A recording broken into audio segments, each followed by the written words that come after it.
Assalamualaikum warahmatullahi wabarakatuh. Alhamdulillahirrabbilalamin. Wassalatu wassalamu ala asrofil anbiya'i wal mursalin wa ala alihi wa ashabihi rasulillahi ajma'in. Perkenalkan, saya Mistia Sari, SSI MSI dengan NIDN 1022018802. Saya adalah dosen tetap di Universitas Nahdlatul Ulama Sumatera Barat, mengampu mata kuliah Kimia Lingkungan 1, Kimia Lingkungan 2, Kimia Dasar 1, Kimia Dasar 2, dan daur ulang sampah di program studi Teknik Lingkungan Fakultas Teknik.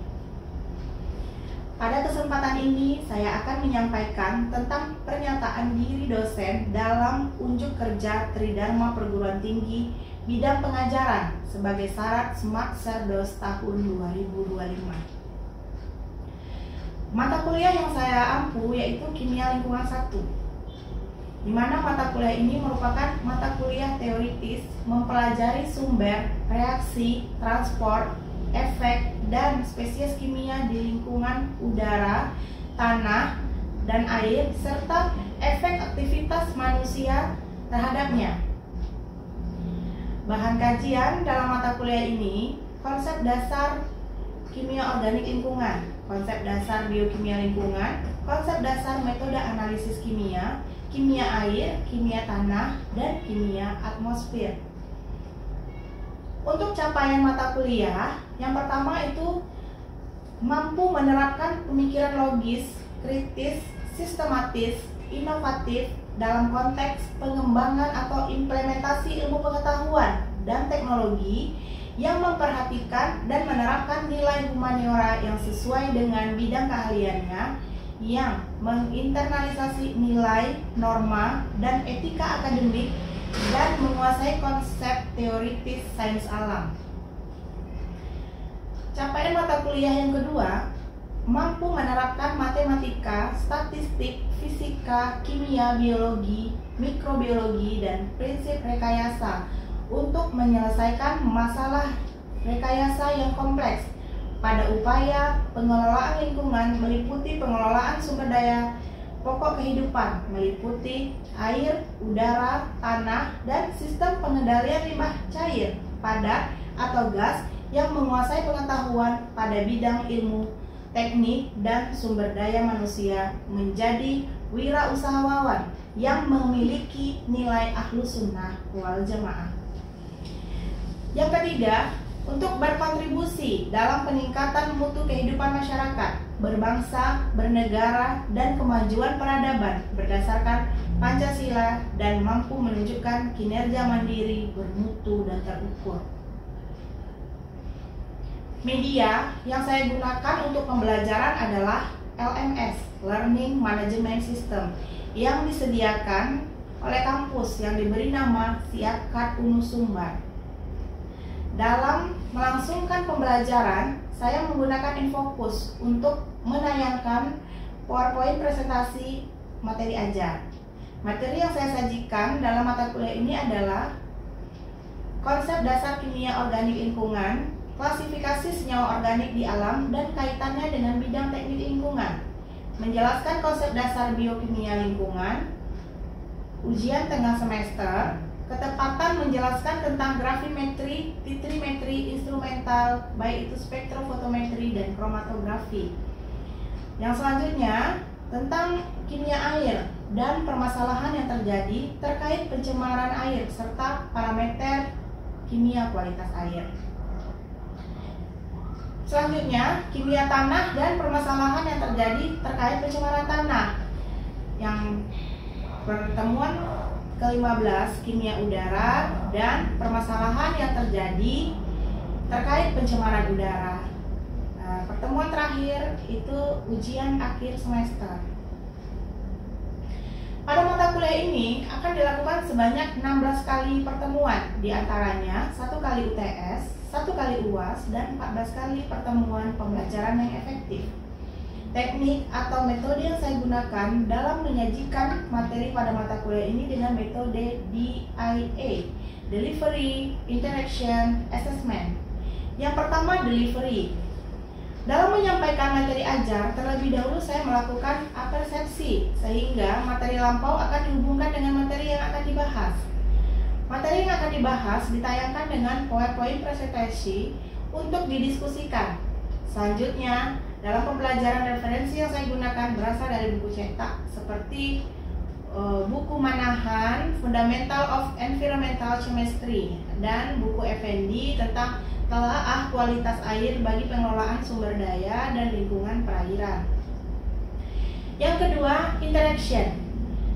Di tengah perkuliahan, saya berinteraksi dengan mahasiswa melalui tanya jawab, bahkan meminta pendapat mahasiswa terkait materi yang sedang dibahas agar mahasiswa bisa berekspresi dalam perkuliahan. Interaksi ini tidak hanya interaksi dosen dengan mahasiswa saja, tetapi juga interaksi antar sesama mahasiswa sehingga terjadi komunikasi terkait materi ajar. Di luar perkuliahan, saya menggunakan WhatsApp group untuk komunikasi dalam menanggapi masalah tugas yang mungkin belum sepenuhnya dipahami oleh mahasiswa. Informasi materi tambahan akan saya infokan pada e-learning kampus yang bisa diakses mahasiswa dengan menggunakan akunnya masing-masing.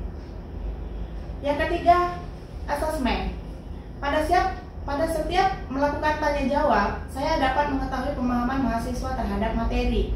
Di akhir perkuliahan, saya selalu melaksanakan kuis atau latihan agar pemahaman yang sudah ada pada mahasiswa ini dapat dituangkan dalam bentuk jawaban tertulis, dan ini akan menjadi sebagai evaluasi keterampilan sub CPMK pada mata kuliah ini.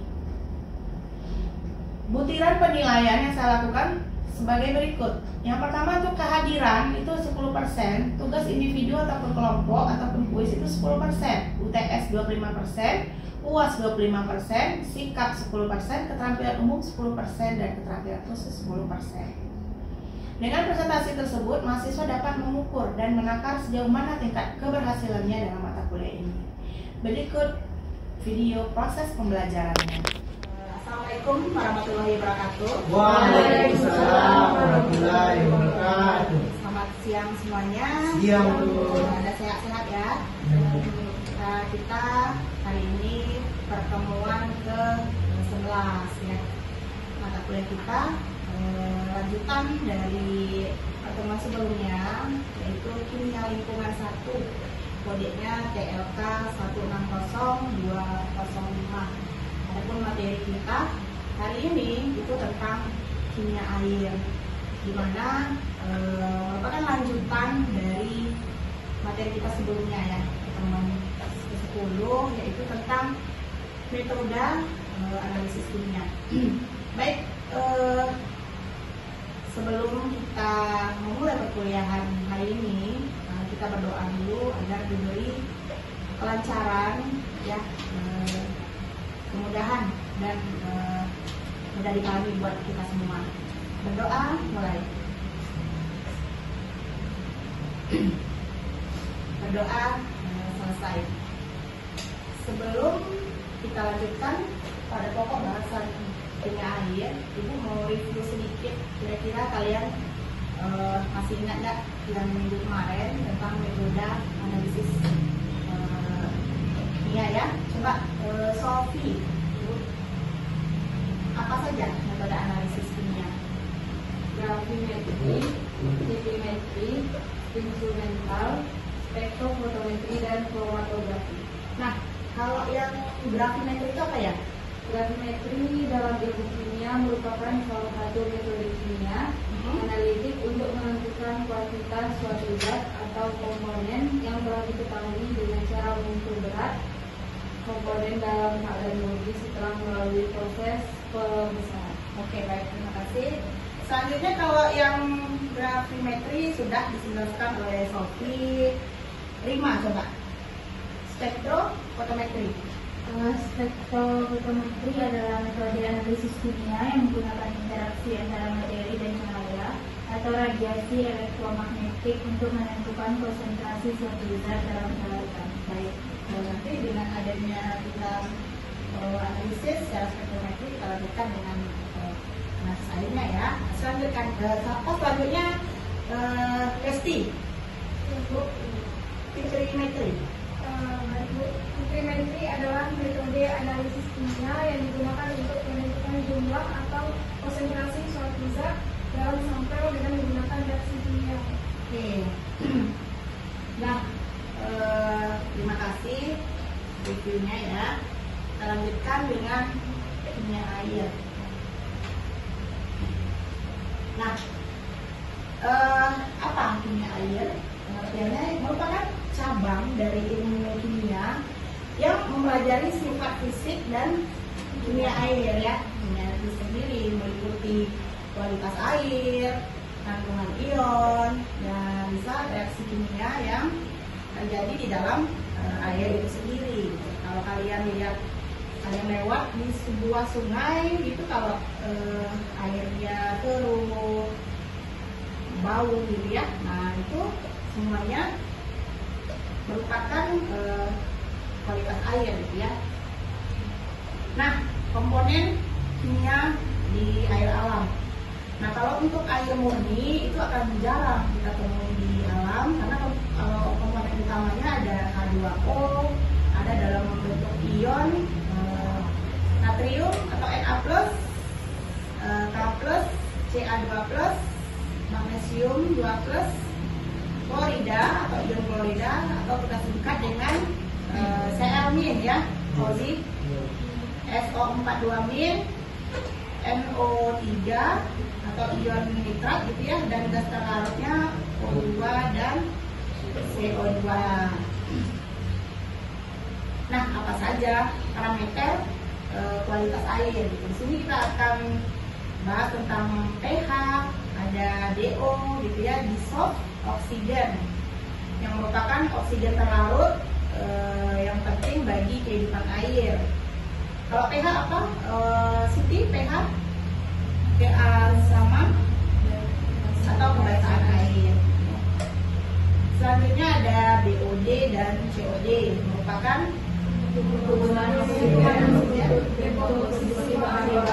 Oke. Kalau TDS dan TSS ada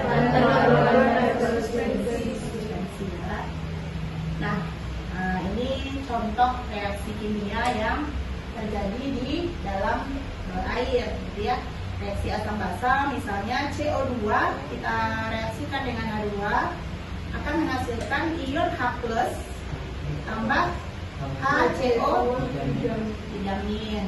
Nah, ada reaksi redox seperti ion Fe menjadi dari Fe2+ menjadi Fe3+ dan menghasilkan elektron ya. Nah, ada juga dengan hidrolisis dan presipitasi logam berat. Nah, apa saja sumber pencemar di air gitu ya? Bisa berasal dari limbah domestik dan industri. Nah, kita akan bahas sedikit. Coba, siapa yang tahu contoh limbah industri? Mungkin di daerahnya ada industri apa saja? Di Pasaman Barat, sawit ya, ada industri pengolahan kelapa sawit. Nah, terus industri apa lagi? Bisa farmasi, industri obat-obatan, karet semua. bisa karet di mana? Di bypass ya, ya. Industri pertambangan, tambang apa, Fauzi? Tambang legal gitu ya. Oke, bisa juga industri seperti ada produk minyak goreng, makanan ya. Nah, itu dia. Ada pupuk dan pestisida dari pertanian. Nah, itu juga merupakan bagian dari sumber pencemar air ya. Udah tahu lah ya, pemakaian pupuk dan pestisida. Misalkan di kebun sawit kita baru selesai pemupukan. Nah, pemupukan pupuknya kena air hujan, nah pasti ada yang mengalir ya, membuat masuk ke badan air. Ada logam berat, deterjen, dan mikroplastik ya. Kalau logam berat kita tahu sendiri, misal seperti merkuri, Fe gitu ya. Kalau deterjen dari kegiatan rumah tangga. Nah, biasanya kalau mencuci di rumah ada aliran selokannya kan, masuk ke pot khusus gitu ya. Nah, bagaimana dengan pengolahan air bersih gitu ya? Kita bisa memakai filtrasi dan flokkulasi.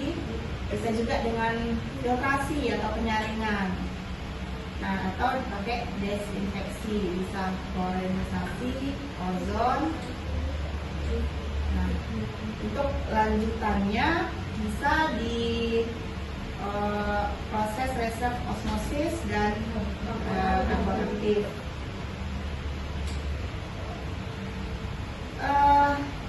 Pengolahan air limbah ya. Nah, pengolahan air limbah di sini ada bisa pengolahan primer, bisa sekunder, satu lagi bisa tersier. Nah, bagaimana dengan pengolahan primer? Pengolahan dengan fisik. Nah, kalau sekunder biologis, degradasi biologis. Nah, pengolahan tersier ya. Nah, jika biologis, degradasi biologis. Nah, pengolahan tersier ya. Nah, jika air yang kita gunakan ataupun dampak dari air yang sudah tercemar ini mengakibatkan gangguan kesehatan ya, untuk manusia, bisa penyakit air, hepatitis ya, contohnya penyakit kolera gitu. Atau bisa juga kematian biota air atau gangguan ekosistem seperti dan toksisitas gitu ya, kematian biota air, tiba-tiba ikan di situ sudah mati aja gitu kan. Seperti beberapa waktu yang lalu ikan larangan Luwu Landur di Pasaman Barat mati semua, bertonton gitu ya jumlahnya kan. Akibat di situ kemarin bencana alam ya. Kita lanjutkan. Nah, bagaimana peran kimia gitu ya untuk mengelola air dalam lingkungan? Nah, yang pertama dengan memantau kualitas air, menentukan jenis dan pengolahan tempat, dan menjamin untuk sumber air. Oke. Nah, kesimpulan yang bisa kita ambil gitu ya, untuk kimia air penting untuk memahami dan menjaga kualitas lingkungan perairan. Nah, analisis kimia membantu mencegah dan mengatasi pencemaran. Nah, itu kita harus ada pendekatan multidisiplin untuk pengelolaan air yang berkelanjutan.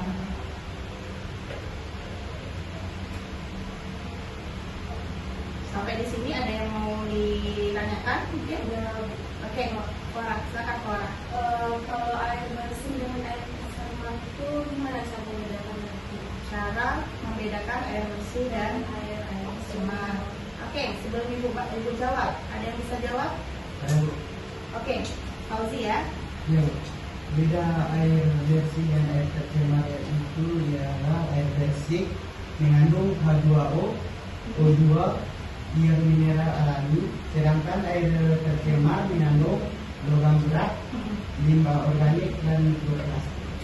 Oke, itu dari Fauzi. Coba Siti, bagaimana kalau air yang tercemar? Air yang tercemar itu mengandung logam berat, limbah organik, dan mikroplastik. Kalau perbedaan keduanya, Wahida? Kalau air bersih mengandung H2O, O2, ion mineral alami, sedangkan air tercemar mengandung logam berat, limbah organik, dan mikroplastik, Bu. Ya. Jadi kalau air bersih dia akan kaya dengan O2 ya, oksigen, H2O, dan ion-ion mineral alami gitu ya. Sedangkan air tercemar dia kan banyak mengandung logam berat. Logam berat di sini ada banyak ya, ada merkuri, Fe, Cu gitu ya, dan lain-lain. Dan ada limbah-limbah organik ataupun mikroplastik gitu ya.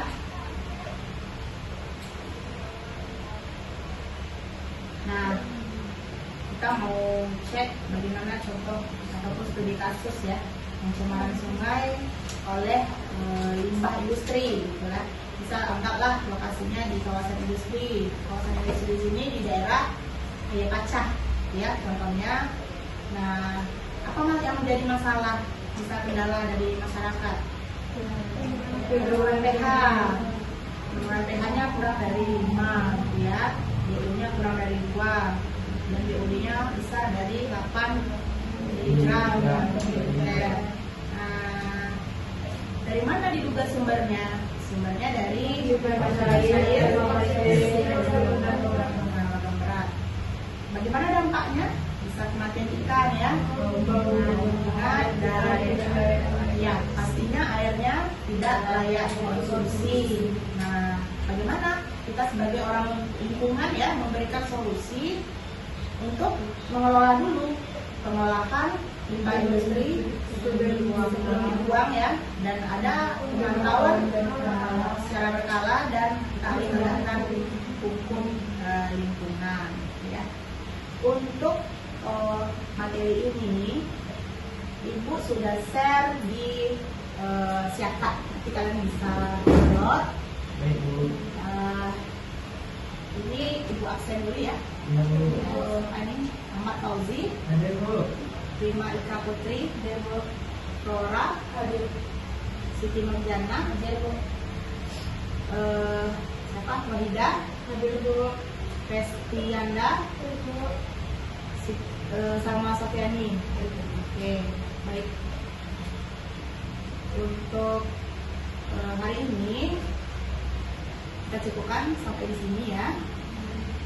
Atau ada yang mau bertanya lagi? Cukup. Oke, kita ketemu lanjut minggu depan untuk pertemuan 12 ya. Iya Bu. Oke, mau akhiri. Assalamualaikum warahmatullahi wabarakatuh. Waalaikumsalam.